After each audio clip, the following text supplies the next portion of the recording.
So, in case you've been living under a rock for the last week, quite a few things have happened. Chief among interest to Lotus owners, though, is the fact that the company is now due to be taken over by Chinese firm Geely. And most of you will know that for some time Lotus has been advertised as being for sale because its parent company Proton is up for sale, it not really having done that well recently. There was a few companies that were in the running, with people like Renault, PSA, which is Peugeot Citroën, and a few others being spoke about. Then Geely were announced as being interested, and then about a week ago they said that they would be pulling out, and then a couple of days ago they said that actually no, they were doing it. They have basically done the deal. Now, the paperwork hasn't been signed yet, but this is very, very big news for Lotus people. Now, a lot of you guys have asked me what I think of what's happened, and to be honest, I've generally sort of said that I don't really want to comment on it, and I just hope things go okay. And I thought maybe I should elaborate on a few of the things that could happen, and we can start a little discussion in the comment section of this video rather than all of the others. So, I think that we should take this as good news, certainly for now. Now, everything that I say is complete conjecture. It's just my random thinking. I have absolutely zero inside information from either the Lotus or the Geely side of the discussion. Now, at the time of filming, this is what I knew. Geely had agreed to buy a 49% stake in Proton, the company that currently owns Lotus, but they had decided to buy a 51% share of Lotus. And the remaining 49% of Lotus is going to be bought by a company called Takeover Automotive, who are owned by one of the Malaysian Tan Sris, and they are the company that own DRB Highcom, which is the company that own Proton. Still with me? So, in short, Geely are going to have the majority stake of Lotus, with the Malaysian firm having the remaining 49%. Of course, everything could change. What does that mean? Well, to me, that's pretty good news, because when Proton was sold, one of two things was going to happen. Proton haven't really been very successful as a brand. However, what they have got is a selection of very high quality, reasonably modern factories in Asia. And for a brand that needs more manufacturing capacity or wants to establish itself a little bit more firmly in the Asian market, Proton would be a brilliant way to do so. However, there are certain companies for whom having Lotus would have been not that beneficial. For example, VW Group were discussed at one point as possibly being interested, because for them it'll be some more factories to knock out some version of the Golf and Polo platforms.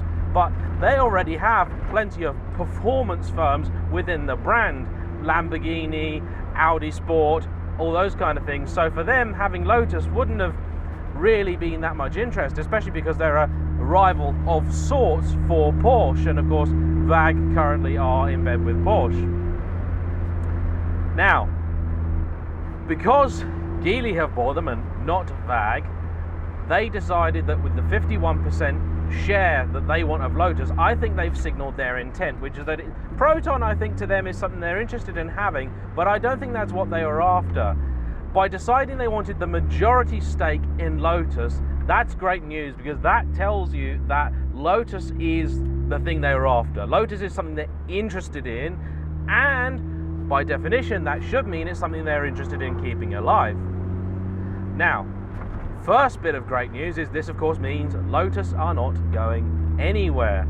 They are going to stay around for a bit longer. They are a remarkably resilient company, and of course, it's really no surprise. They've been around, and financial hardship is nothing new to Lotus, but still, they soldier on. They are an incredibly dedicated bunch of people. However, there is one cloud that does sort of hang over things at the moment, which is that Chinese firms have a history of buying companies and then basically as swiftly as they can moving production to China. It happened when MG were purchased by a Chinese firm. Now, MG, in fairness, had been defunct, but they promised that they would keep manufacturing within England, and that very quickly stopped. Geely themselves notably bought Volvo not too long ago, and Volvo production is slowly but surely moving to China, away from Sweden and the other European bases. And if that happened to Lotus, I think that would be a real shame. Now, some people say, well, what does it really matter where a car is made? Well, to a lot of people it can mean an awful lot, especially when you're buying a car that is a passion product and not just a white good. I was recently at the Daytona 500, where I picked up this lovely and bright shirt which is supporting a NASCAR team, and the shirt is made in China. And at this event, Toyota were there. Toyota, of course, that great big, very well known Japanese company who makes some cracking engines. And they are advertising the new Toyota Tundra.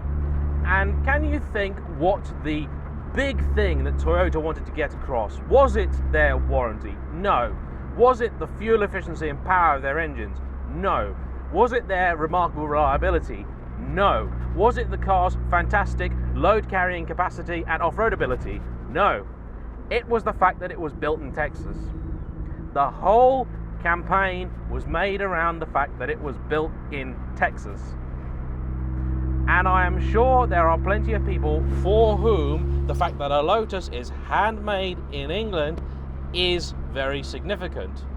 I know that the Japanese market for Lotus is one of their most lucrative, and I'm sure some of that has to do with the fact that they've always been big fans of little British sports cars. They were freely happy to admit that when the MX-5 came out, it was effectively a Japanese version of the old Lotus Elan. And there's a lot of politics everywhere, and I don't quite know how receptive the Japanese would be to buying a car that was made in China.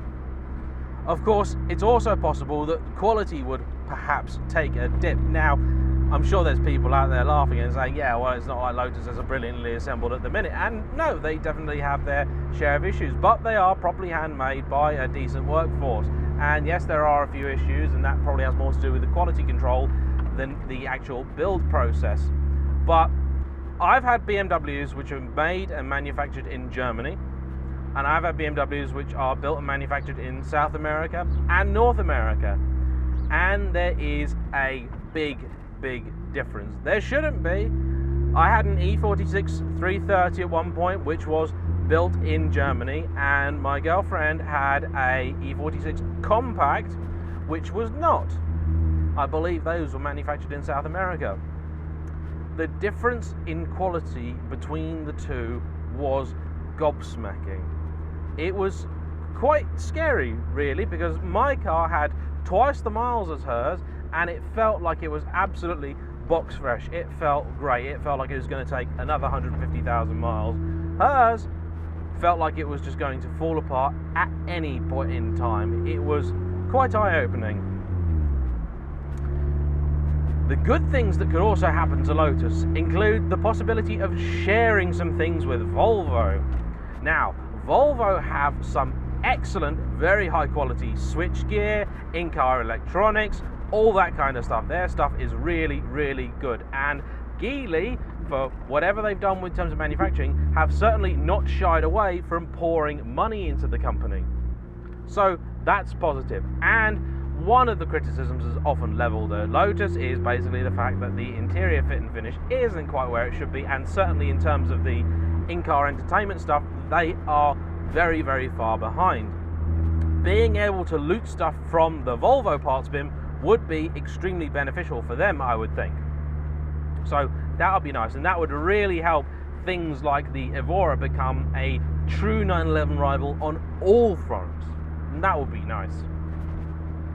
It would also be nice if Geely were happy to pour money back into Lotus's engineering department, because that is where a lot of the clever stuff happens, and I hope that maybe someone there is sensible enough to be able to use that knowledge that Lotus have. You know, Lotus have consulted for so many car companies in history.